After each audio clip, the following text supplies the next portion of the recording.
Welcome to the MMA OB Daily podcast with your host, Adam Martin, and I'm joined today by Cole Shelton from SureDog.com, BJPen.com. It's a special edition of the podcast. We're going to be breaking down this weekend's UFC Stockholm card live from the Ericsson Globe this Saturday afternoon, Cole, by the way.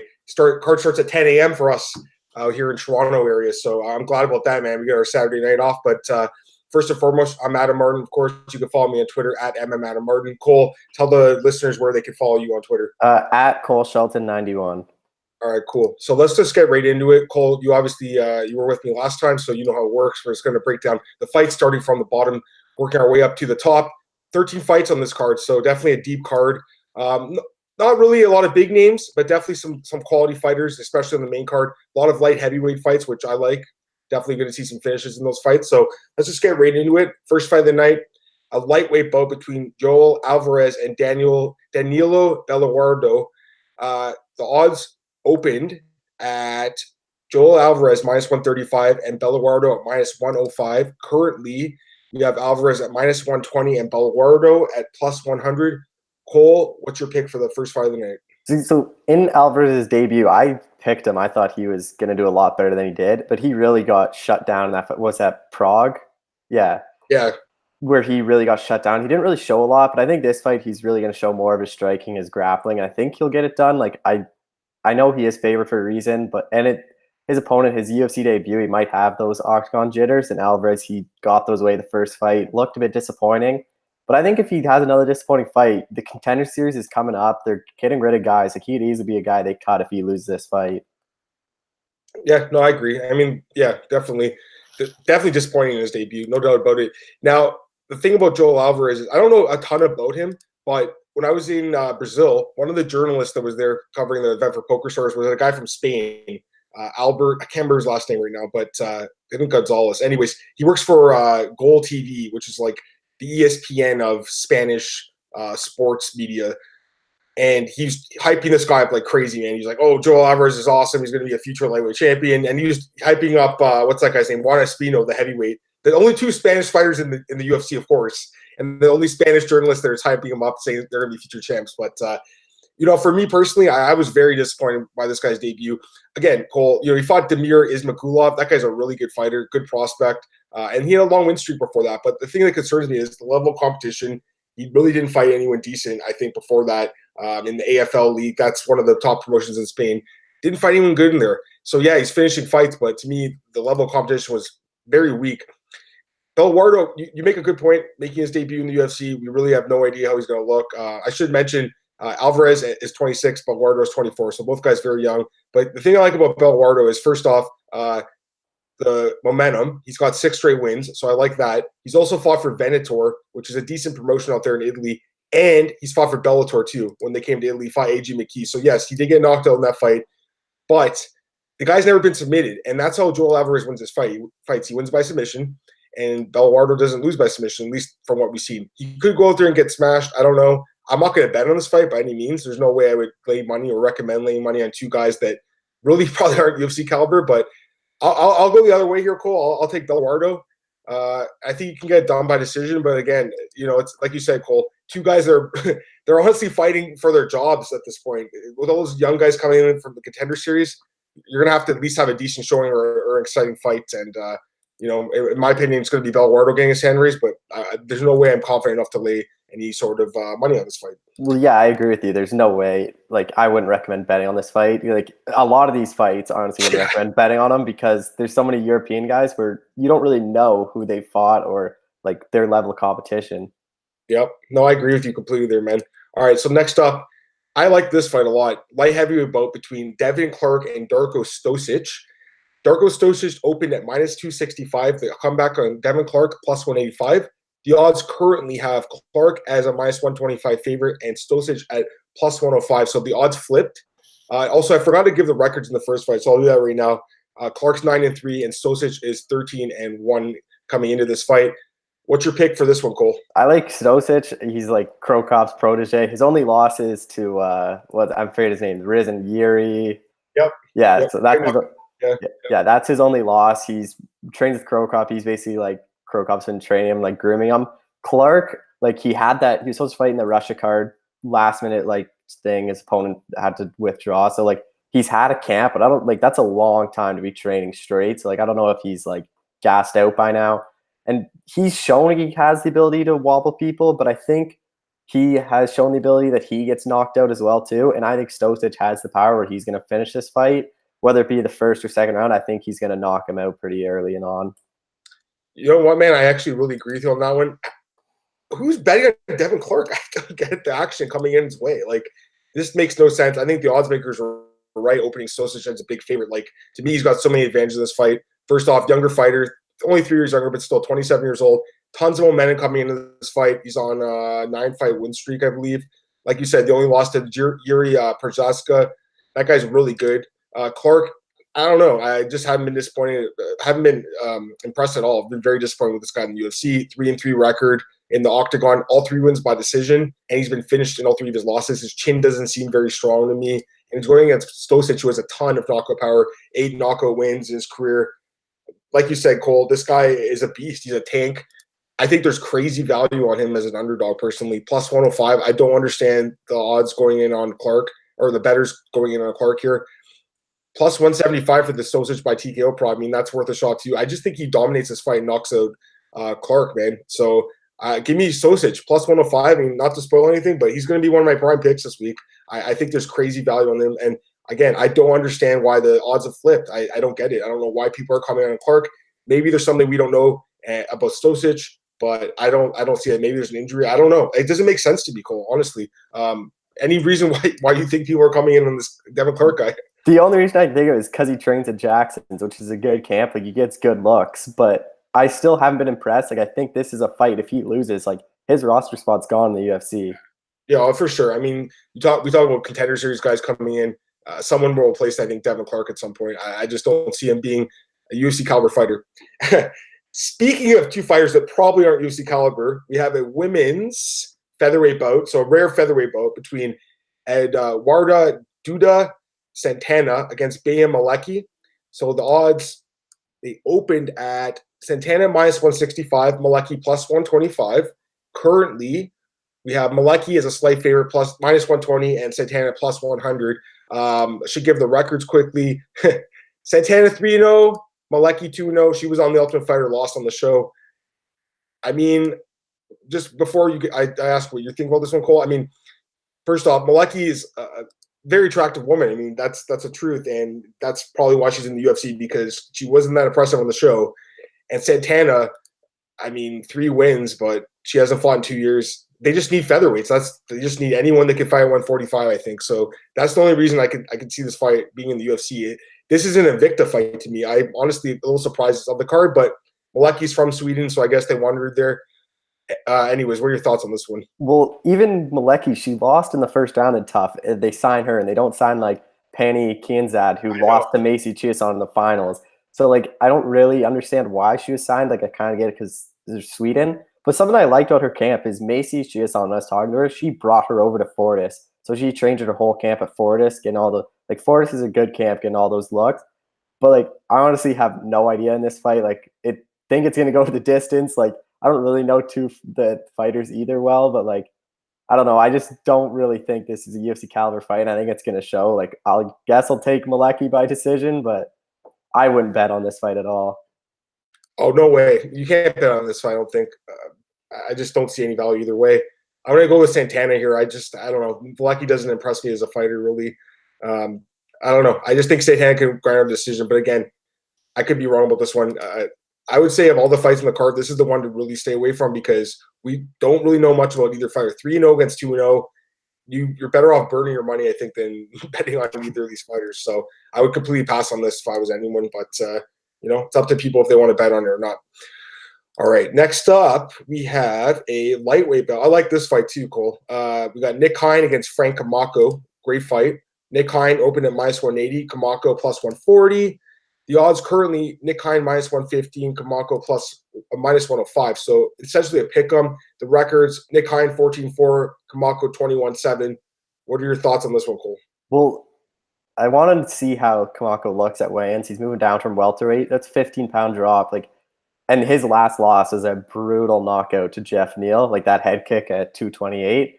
So, but I think at lightweight he might be better. He looks a bit small welterweight. Obviously, this fight, like we said a lot on this card, I think loser leaves town kind of thing. Kamako, he's 1-3 in the UFC right now, I think. Yeah.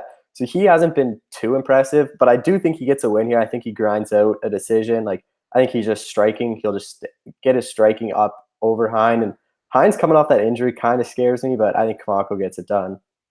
Yeah, definitely an interesting fight. It's essentially a striker versus grappler fight. Nick Hein, the grappler, he's a grinder. All of his wins in the UFC are actually by decision. So he's 4-3 in the UFC.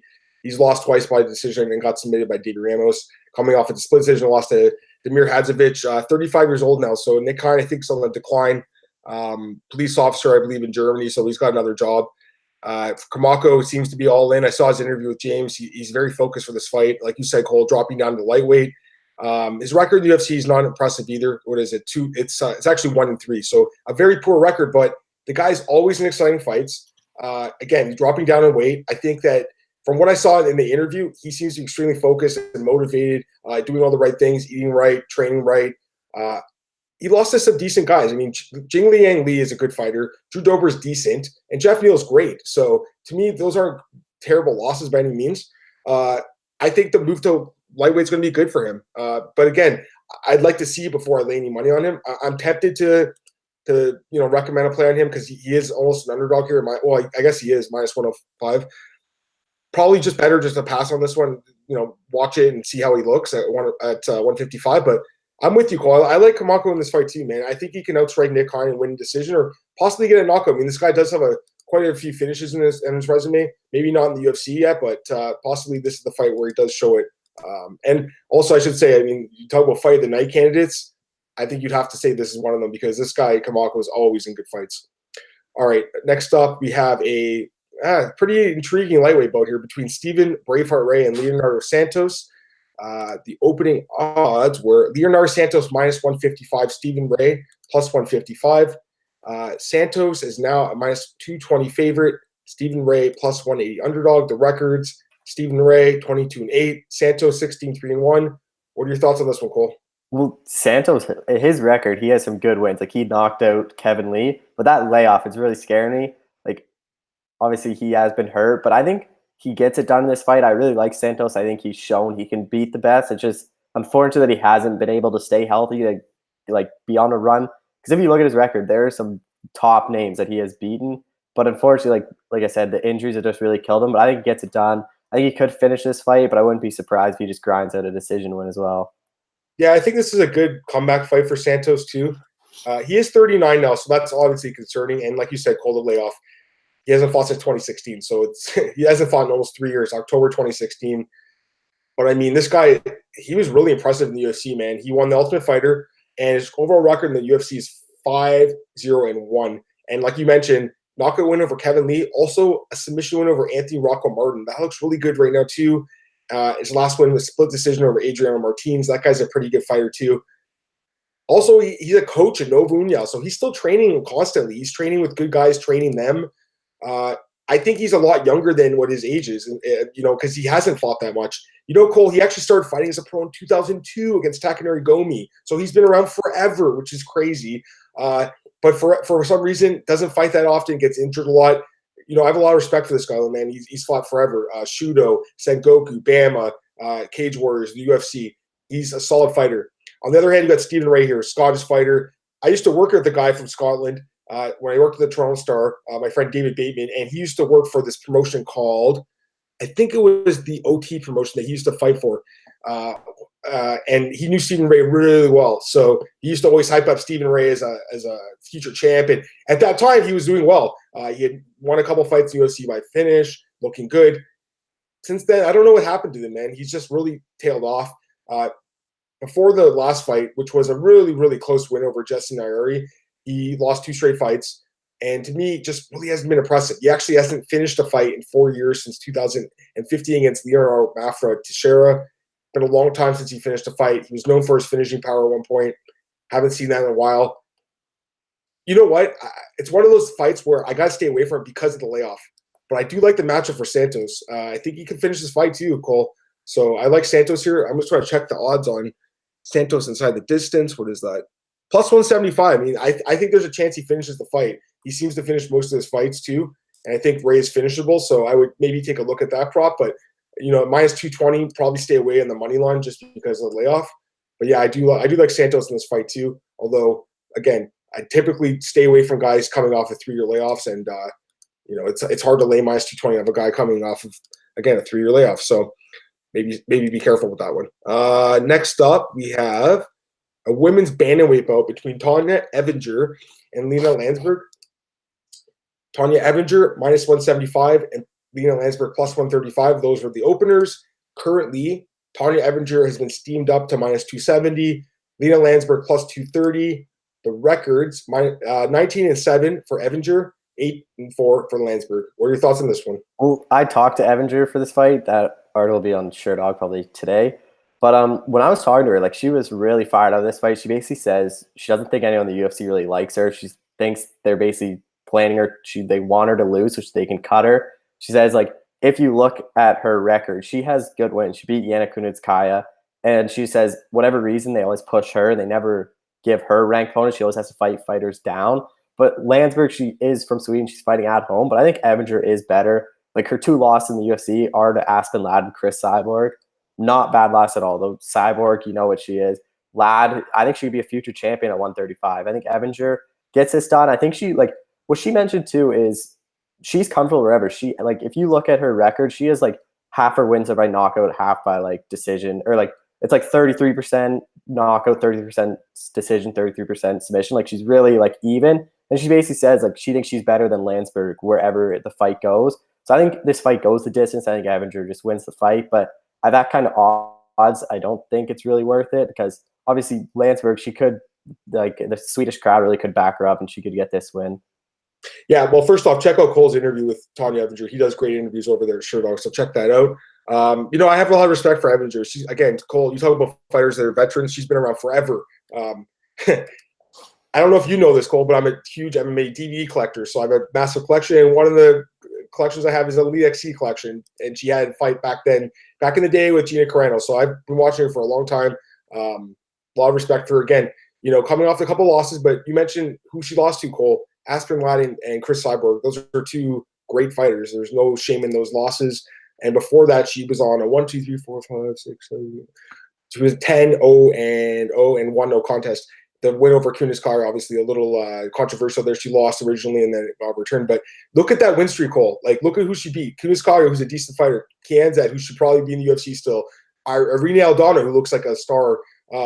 Cindy Danois, who's a decent fighter. Sarah Delio, who's someone who beat Amanda Nunes. Ediane Gomes, who is a decent fighter. Colleen Schneider. I mean, she has some good wins. I'm not ready to write her off just yet. She is 37, of course. At the same time, though, Lena Landsberg's 37 too. So it's an even matchup in that regards. And Lena Landsberg, we should say they have a common opponent, obviously, in Kunitskaya. Evinger won. Landsberg lost that fight. She's just 2-3 in the UFC. She's had a tough run too. She lost that Latin Justino too. So you have to give her that kind of credit as well in that respect. They've pretty much fought the same people, which is crazy actually. But I don't know. There's just nothing about her game that really stands out to me that I've seen in the UFC. She did have a lot of finishes before the UFC. They call her the Elbow Princess for a reason, but we haven't seen that in the UFC. The one thing I will say is she is fighting in Sweden. If it's a close fight, she might get the nod on the scorecards. So I'm with you, Cole. I mean, I think at minus 270, I don't see value there. But possibly, Evinger inside the distance plus 210. I mean, I think that'd be the way to go because I do think she finishes this fight if she wins it. So I would go with Evinger. It's hard to say if it's submission or a TKO, but I think she finishes the fight. But at minus 270, I'm not really sure if I'd be willing to lay that kind of juice on her coming off 2 straight losses. So definitely. Go ahead. When I talked to Evinger, she basically said that Ladd fight, she really wished she didn't take it, but she thought she would get cut if she didn't take it because she already knew the UFC didn't like her. So, because she was coming off that knee injury, she said she basically couldn't move her one leg, so she couldn't defend takedowns. She couldn't shoot for the takedowns. So she thinks now, she said she's fully healthy. This is when she originally wanted to return. She didn't want to return it at when she fought Ladd. So I think she'll be better than she was at that Ladd fight, which will be good. But I think I agree. If you're going to bet Evinger, you got to go the prop on she finishes the fight. Yeah, I think so too. Because Evinger by decision only plus 126. And I think there's a better chance she actually finishes. So plus 210, that'd probably be the way to go. But take a look at that if you guys are interested in that fight. Next up, and this is the preliminary main event, welterweight bout between Sergey Kandozko against Rostam Akman. Akman took the fight on short notice, filling in for Bartosz Fabinski. And I'm not going to lie, Cole, I'm very surprised this is the preliminary main event because these guys are both newcomers, and you have quality fighters like Lyoto Santos on the prelim. So very strange decision here, but UFC must be expecting a good fight. Anyways, opening odds were minus 175 for Kandozko, plus 135 for Akman. Currently minus 170 for Kandozko, plus 140 for Akman. So very little change there. The records: 25-5-1 for Kandozko, Akman 5-0. What are your thoughts? This is another fight, like you said. I don't know why it's the main event. I think there's a lot, like the main event of the prelims. There's a lot better fighters. Two newcomers, you don't really know what they're going to look like in the octagon. Like you could have the nerves. So I would just go the favorite. Obviously, a lot of people don't know who they really are. So that's why I'm surprised at the prelims. Like the main event, you have like the Evander Lansford fight, like their hometown girl. You have the Santos fight. But this one, I think you just bet the favorite, and it's probably going to be a decision. Like he has some okay wins on his record. Like I think he'll just get it done and really, but like, again, no one really knows a lot of them unless you're following like European MMA, like heavy, like the regional scenes, like no one really knows who they are. But like, I don't know. The favorite is who I'd go with. Yeah, I'd go with Kandozko too. Fighting since 2011, he has a lot of fights, almost 40 fights, 31 fights, I should say. So a lot of fights, but I don't know. I mean, I don't think he's fought anyone really decent. The only guy that I recognize that's a former UFC fighter is Ben Holloway, and he lost that fight. He's not a 2-fight win streak, but Cole, look at his record. It's like win-loss, win-loss. It's just a kind of a strange signing. He is, I guess, an exciting guy. He finishes most of his fights. That's probably why they signed him. But again, there's so many fighters out there. It's just kind of strange they'd sign a guy that's got such an inconsistent record. And then you have Akman. He's a Swedish guy. He's taking the fight on short notice. All his wins are by finish. He's only been fighting since 2017, so very new to the sport. He actually just fought 2 weeks ago and won the fight by TKO, so he's fresh. I should say Kandozko hasn't fought since last summer. So this guy, he's fighting a guy that just fought 2 weeks ago, and a guy that has nothing to lose, Cole, either. So I'm with you. I'm going to take Kandozko. I think he probably grinds the decision out too. Maybe he gets a finish, but I think there could be some value possibly in Akman here because he's got nothing to lose, man. He goes in there and he's going to fight in front of his home crowd. Could easily get a win against a guy that has no experience in the UFC. I would completely stay away from this fight personally, but I think it's probably dog or pass, to be honest with you. So stay away, dog or pass, but I'm not betting on this one. Let's get right into the main card now. So this is actually, I think, a decent main card, Cole. First fight of the night, or excuse me, not the first fight. The first fight in the main card, featherweight bout between Daniel Tamer and Sung Bin Jo. Opening odds: Sung Bin Jo minus 195. Daniel Tamer, not to be confused with his brother David Tamer, plus 155. Currently, minus 145 for Joe, plus 125 for Tamer. Tamer 6-3, Joe 9-0. What are your thoughts? I have not been impressed by Tamer at all so far. Like, I don't really think he's UFC caliber. I think if he loses this fight, he's cut. I think Joe, if he gets a win, like Tamer, he has like a big name, I guess, sort of because of his brother. So like, I think that's a good win on his record.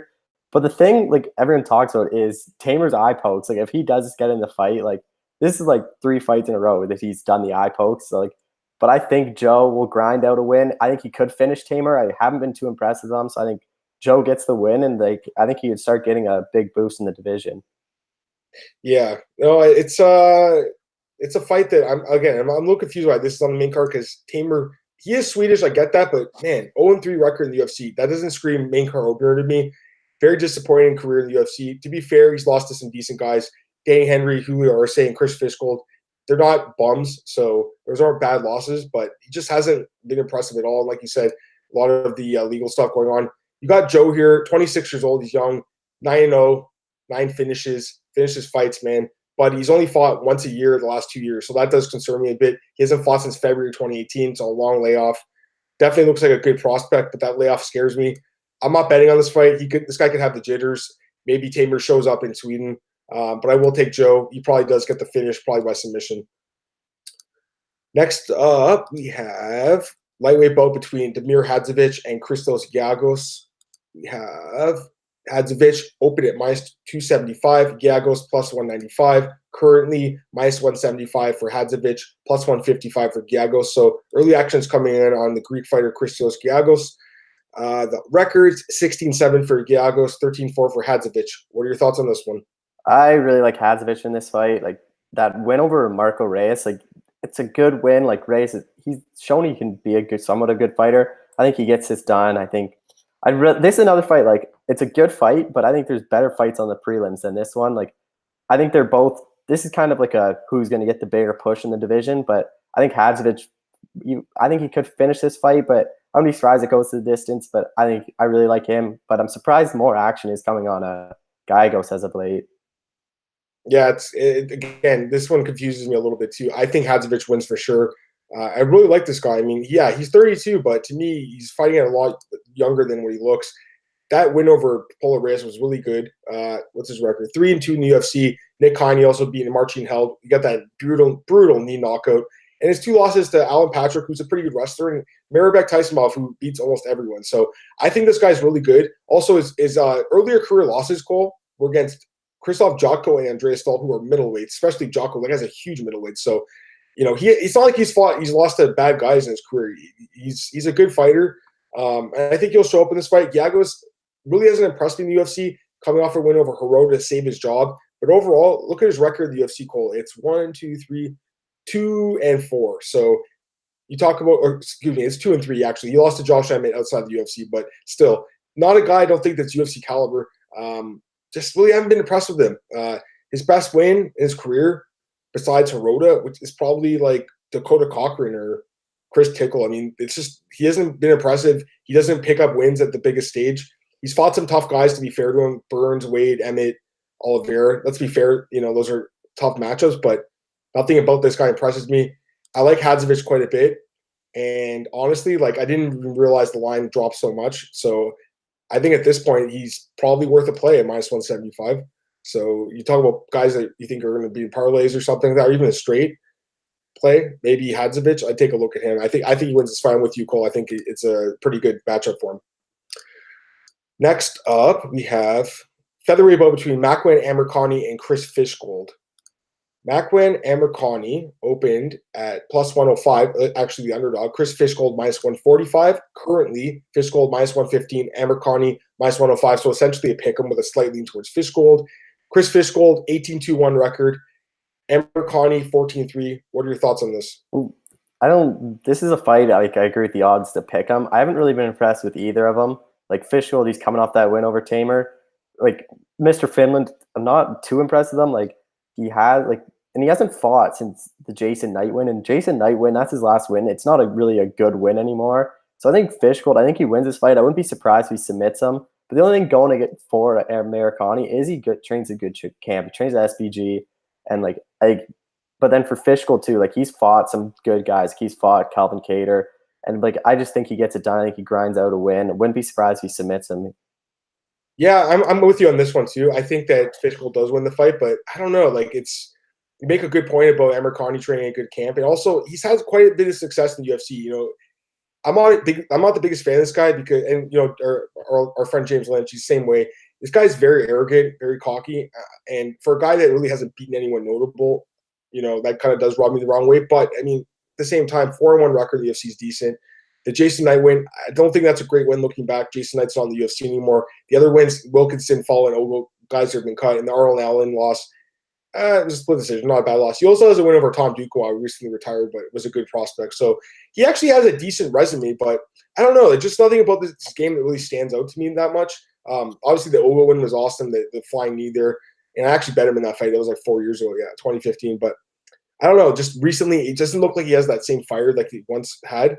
Fishgold, yeah, he lost to Kattar in his debut, but that guy's amazing. So that's not a bad loss. And then he beat Tamer, which, again, we just talked about him. He hasn't been impressive.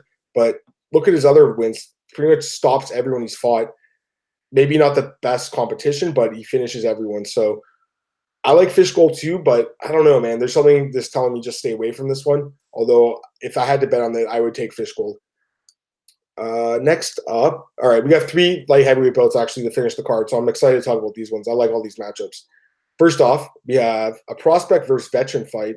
Alexander Rakic against Jimi Manuwa. I love this fight.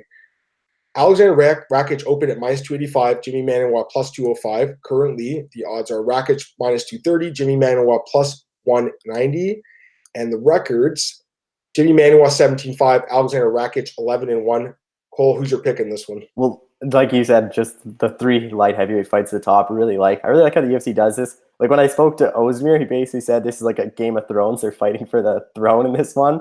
But I think it's good. I like this matchup. I think Rakic is a good prospect. The only thing that scares me is Manuwa has the knockout power, and Rakic in that 231 fight, like Clark wobbled, like he rocked him early on. But I think he gets it done. Like I'm pretty confident in him. I think he is a good prospect in this division. I really got to fade Manuwa. Like his last loss to Santos, he did look good, but like this is 3 losses in a row. He has a chin. He gets knocked out. And I think if Rakic catches him, I wouldn't be surprised if he knocks him out. Yep. No, I'm with you 100% on this one as well, Cole. I really like Rakic in this fight. I'm very high on this guy. First off, the one thing we have to note is the age difference. Jimi Manuwa is 39, so he's really old for that division, and especially for a guy that gets knocked out so often. That scares me. Alexander Rakic only 27. Also, Rakic is 5 inches taller at 6'5" to 6 feet for Manuwa. So I thought Manuwa was also always a little bit bigger than that, but we have him listed as short dog only 6 feet. So this guy Rakic has a big height advantage. I'm assuming he has a reach advantage. I could be wrong with that, but I think he does. From what it says at Short Dog, he trains at ATT, so that's a great camp, obviously. I think this guy's amazing. First off, he lost in his debut, and since then he's won all 11 fights, almost all of them by stoppage. Knocked out Devin Clark in his last fight in Toronto. I was there for that fight, covering the fight with our boy Jordan Breen for Short Dog. That was cool. Also, before that, he beat Justin Ledet and Francis Barroso by decision, but still, those guys aren't bad. Barroso he's looked really good in PFL, so that's a decent win. And Ledet's he hasn't looked great in the UFC lately, but at one point he was a good prospect. So that's a solid win. Also has a knockout win over Marcin Prashino, who's in the UFC as well. So I think this guy is very impressive. Jimi Manuwa does have a few advantages in this fight. First off, experience. I mean, he's fought everyone. Anthony Johnson, Corey Anderson, OSP, Thiago Santos, Uzdemir, Blachowicz, Gustafsson. He's fought everyone.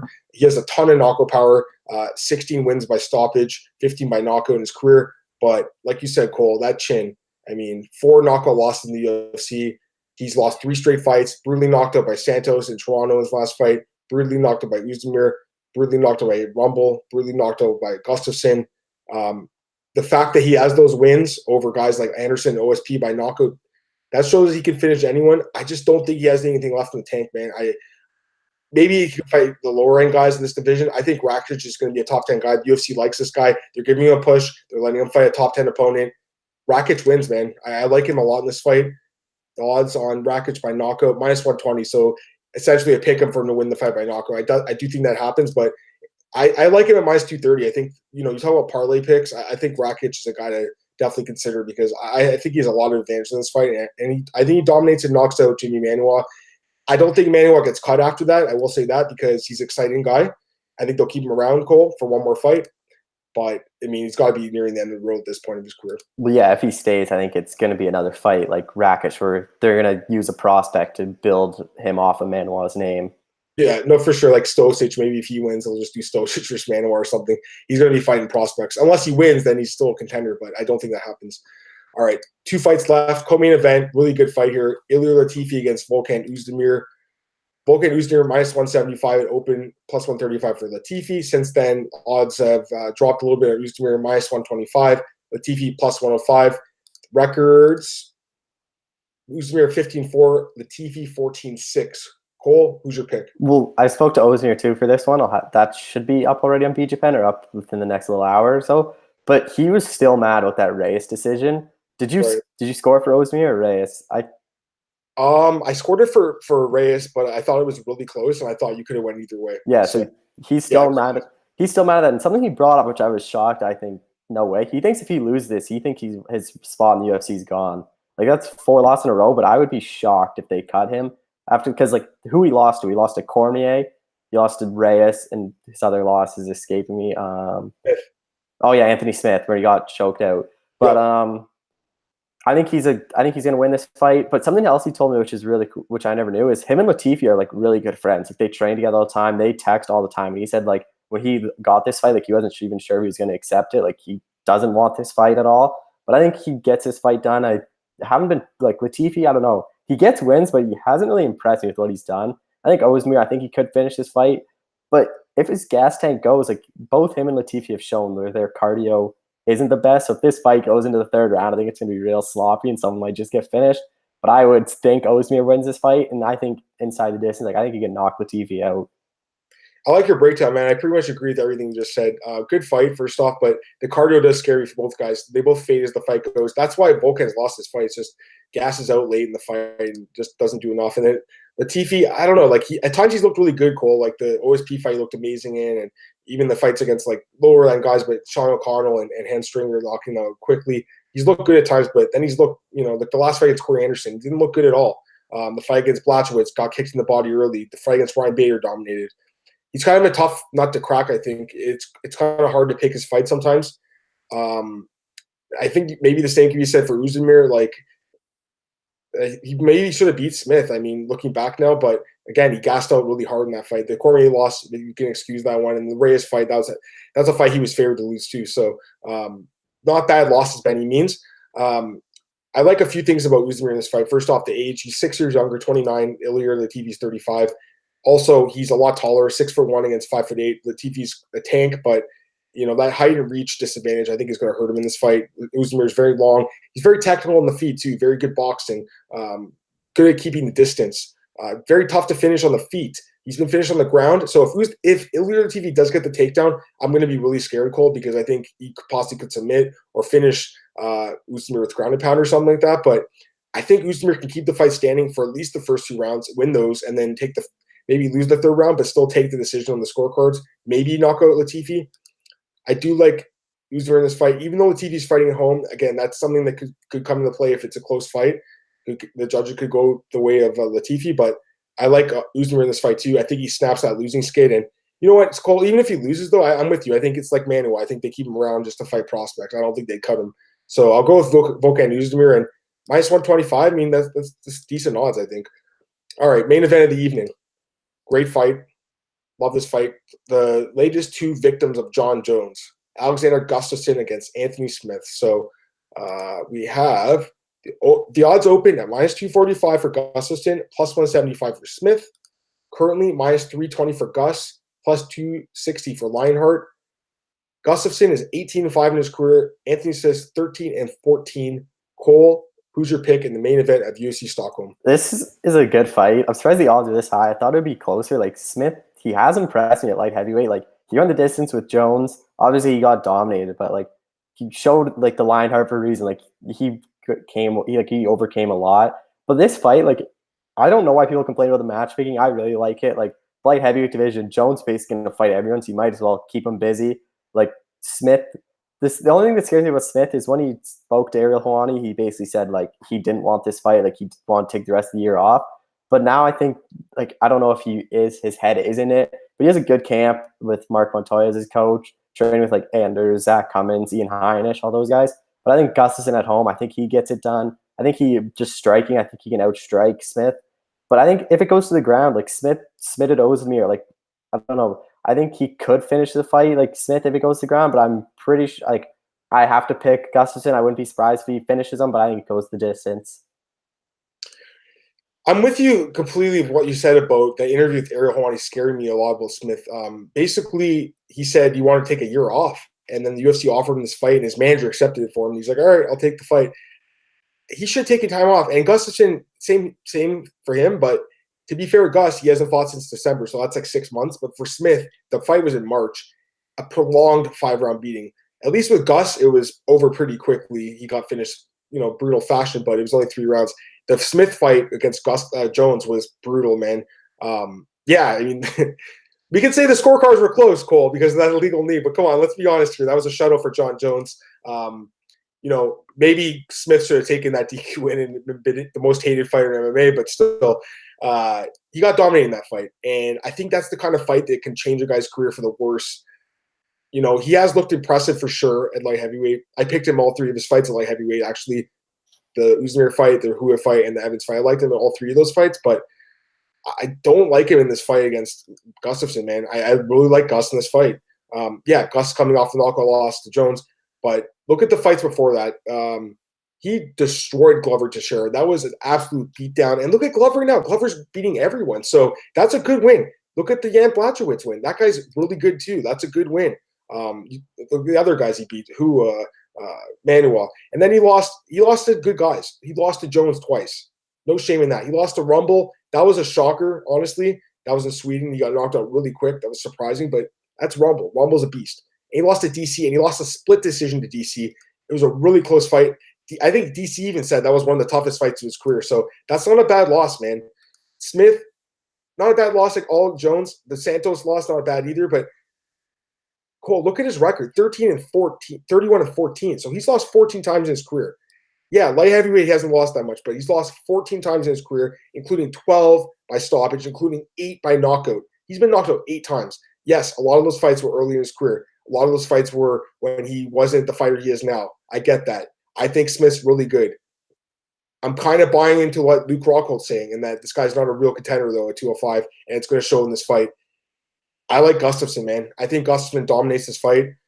He's lost at home. He's blown it before at home. I don't think he does it here. I think Gustafsson wins this fight. He's going to show off his technical striking, man. He's going to win this fight, Cole. I like Gus to win either by decision or by finish. I'm going to take a look at those props quickly. Gus by decision is plus 200. Gus by stoppage is a pickup at minus 110. So there's probably more value on him winning decision here, but I think it could go either way. But I like Gus, man. I think he wins this fight, and I think he's not going to get – I don't think he gets another shot at Jones. I don't think he gets that trilogy fight, but a win here would show that he's still one of the top guys in the world at 205, and I really do believe he is one of the best guys in the world, and I think he's going to show it in this fight. So that's pretty much it as far as the breakdowns go. With Gustin, too, like, say Jones does go to heavyweight, like a win here, he's fighting for the vacant belt. If Jones moves up. You're 100% right. And I think, let me just take a quick look at the rankings. I think he's still ranked like 2, isn't he? Yeah, because they have Cormier 1 unless they've changed it. Yeah, no, it's Cormier 1, which is that's so stupid, but okay. I mean, he's not fighting at light heavyweight anymore, so he shouldn't even be in the rankings there. But Gus is 2, so I mean, if you consider Cormier a light heavyweight, yeah, he's right underneath Jones. But I mean, at this point, he's a heavyweight, and then Gus is right there, and then Santos. Maybe he could fight a guy like Dominic Reyes for an interim belt at some point if Jones moves up. Who knows? Either way, I think this is a good match for Jones. For Gustafsson. I like him in this fight. That's it for the breakdowns, Cole. Anything else you want to talk about? You want to talk about Uriah Faber's new fight? Yeah. Well, I did my podcast this morning, so I'm sure some of you guys listening right now saw that. And I was like, oh, I think he's going to fight Swanson, or I think he's going to fight John Dodson or something. And now it comes out he's fighting Ricky Simone. Dave Meltzer broke the story from the Wrestling Observer newsletter that Faber's fighting Simone. It's not the main event, which surprised me. I thought it would be the main event. Going to be a 3-round fight. I'm assuming it's co-main event. Ricky Simone's a good fighter, so I think that's actually a pretty tough fight. Ricky Simone's actually ranked. No, he's actually not ranked. He's not ranked. I think he should probably be 15 or something. He should probably be ranked instead of Thomas Almeida, who never fights anymore. I don't know, though. I mean, Faber hasn't fought in 3 years. Yeah, he's coming off winning with Brad Pickett, but he hasn't fought in 3 years. I don't like him coming back. I understand why he's coming back. He's fighting in his hometown. He apparently has a kid now or something, so he needs money. I don't know, Cole. I don't like the matchup for him. What do you think?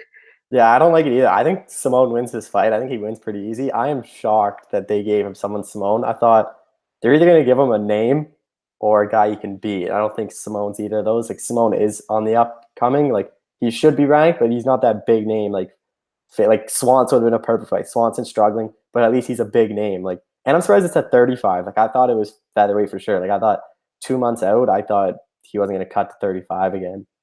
Dude, I said the same thing on the podcast this morning. I thought he'd go to 145 and fight someone like Cub Swanson because it's a name.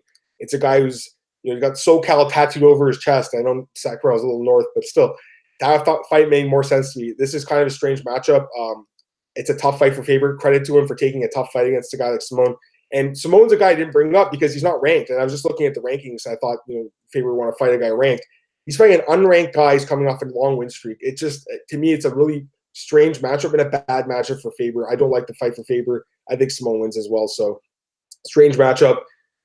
I mean, the UFC hasn't officially announced it. Maybe it could be changed if the fan feedback's negative towards the fight. I doubt it, though, at this point. Looks like it's going to be the fight. Kind of a weird one. Just before we go, I wanted to ask you what your thoughts were on the recent cuts. So, BJPen.com wrote the article. I think it was on Sunday morning. I woke up. I slept in, Cole, woke up, and I saw this article from Ralph Mariano Combachi saying something in Portuguese. And I was like, does that say they cut Elias Theodoro? Google Translate. They cut Elias Theodoro. They cut Wilson Hayes. They cut Eric Shelton. They cut Marcelo Gomez. And we know that Justin Wilson was cut last week. First off, we talked about the Contender Series guys coming in, so I think that's part of the reason they need open roster spots. But what were your thoughts initially when you saw that Elias was cut as one of the top Canadian fighters in the sport?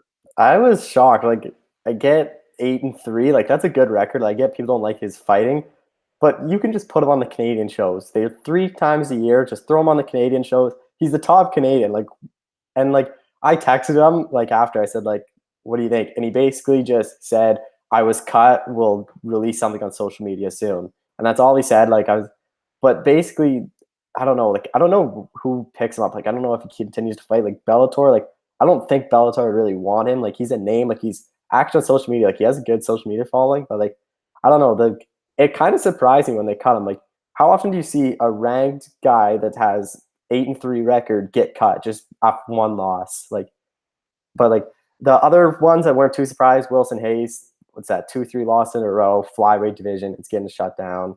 Eric Shelton, same thing. He wasn't too impressive. The Marcelo Goma, I thought they'd keep him around just because it's heavyweight. Could have gave him like a prospect just to get beat up. And the Justin Willis thing, I'm still confused. I think it could be like a Yair Rodriguez thing where they basically go, okay, you're cut, and then in a month we'll announce that he has a fight booked because they prevailed heads. Yeah, no, I agree with you. And again, I gave my thoughts on this yesterday in the podcast and also in the article. But I mean, it's an entertainment sport. We know that. So Elias, 8 straight fights that went the distance. I mean, that's not going to cut it. Hasn't won a fight by stoppage in like 4 years or something, 5 years maybe. So that's not going to cut it. But again, Cole, I think you bring up a good point. I mean, even though the guy's, relatively quote unquote boring fighter, the fans still, I think, like him. And look at his social media following. He's got a good social media game. And also, it's, not the last fight because the fans were booing him there, but in general, Canadian fans like this guy. He's one of the few guys from Toronto that's in the UFC. I've been following this guy forever, Cole. I used to work for The Score back in the day, and we had the Score fighting series. Elias was one of the guys on that show. So to see him make it to the UFC over the years was great, and he also fought Bellator as well. What's next for him? I don't know. I mean, I don't think Bellator would pick him up. I don't see the value there because they don't go to Canada. So what's the point of them picking him up? PFL makes more sense, I think, because just with their format, he could be a guy that could contend in that middleweight division. Well, I don't even know. There isn't a middleweight, so he'd have to go light heavyweight right now. But if they do, he would be the guy. Bellator doesn't really have a middleweight division either. They have Rafael Laval Jr., John Salter, and Gegard Mousasi. I think that's about it. Like their middleweight division's really weak as well. So I don't know. Yeah, we'll see. It's possible he could just do the ring boy thing for Invicta for a bit. He's got a lot of other stuff going on. I don't know if he's still doing the Harlequin romance novels, but I know he was for a while. He did The Amazing Race. I think he had that the dandruff shampoo thing going on too. He's got other stuff outside MMA. Now, as far as why he was cut, I think we can both agree that it was the fighting style. But I want to get your thoughts on this. And this is something a lot of people haven't brought up, but what do you think about his association with marijuana? Because, first off, we know it's legal in Canada. There's, no shame in that or whatever as far as smoking here because it's legal now. But if you're the UFC, do you want a guy in a roster that's so openly, into the smoking thing? Is that something that you think played a factor at all? Well, yeah, that's the thing. Like the UFC, I don't know if they would like it. They just partnered with the cannabis thing, but I don't really know what it's for. It might just be like CBD oil. I don't know yet. But whenever I talk to him a bit. Every single interview we've done, he always brings up how he isn't looking at his fight. He's looking at the fight to get cannabis on USADA, like off USADA's list. So I think he's been really pushing that, and I don't know if the UFC would like that, but I think it's more his style that got him cut. Like he throws these weird kicks when he's not even near his opponent, and I don't know. Yeah, no, his last fight definitely, and he was running away and striking looked really bad in that. I don't know. It was just a really bizarre performance. Like, again, he hasn't looked great in like a lot of his recent fights, but he still won them, Cole. He took guys down, he beat them up on the ground, pushed them against the fence. The last fight was really bizarre, man. I don't know what happened there, but it's just a very strange performance by him. And I'm with you of what you said about the weed thing probably not playing as much of a role, but I did see someone saying that the UFC has more business interest as far as like pill companies and stuff like that. So maybe they don't want a guy that's so into the whole naturally remedying yourself thing. Someone I guess I'm pro marijuana. I mean, I did vote for Justin Trudeau, so for me, it's cool. But maybe if you're Dana White, like he's an American and it's an American company, maybe they don't like seeing that. They don't like having that association. And like you said, remember the last fight against Eric Anders, the first thing he was talking about was the weed, not the fight. So maybe that's something to play a factor. It probably is the fighting style, but it could be more stuff behind the scenes that we don't know about. The fact that they keep saying no reason was given and no one's talking about it makes me seem like there's something else going on, Cole. Maybe it's not the fighting style. Maybe there's something else. Maybe it was a contract thing. Maybe his contract was out. He wanted more money. I don't know, but there's definitely something else going on that we don't really know about, and we're not privy to that information. That's all I want to talk about. The cut. One other thing. Did you see Junkie just reported Chael Sonnen and Lyoto Machida isn't the main event? They're going Rory Neiman as the name. Oh, really? Okay. Yeah. Well, I didn't see that. I'm going to check right now. Which I'm surprised because they've been every single poster. Like they do it like 2 weeks before. Every single poster has been Sonnen and Machida. So I wonder if they just keep the posters, but maybe they got a bunch of backlash that it shouldn't have been the main event. Yeah, that's strange. First off, I like that fight better as the main event. Rory and Neiman is a better fight. No doubt about it. Really interested in that fight, by the way. But yeah, it's weird how they switched that up on short notice because I thought that was supposed to be the main event. But the one thing I'll say is it doesn't matter as far as the rounds go because Bellator doesn't do 5-round main events. So it's still 3 rounds. Sonnen versus Machida. I don't know, Cole. That fight doesn't really get me interested.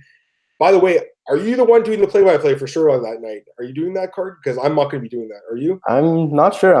Mike said I'm working that card, so I don't know. Maybe. Yeah, I know. I saw your name on the thing. That's why I was asking. I'm actually I'm going to Chicago that weekend with my girlfriend on a trip, which is a week after the UFC card in Chicago. It just worked out that way. It's all good. No worries. It would have been nice to see 238 live, but it's all good. So I won't be covering that card. So I hope you enjoy doing that one, covering all these random guys in the prelims of that card while I'm taking in a White Sox versus Yankees game in Chicago. I'm looking forward to that.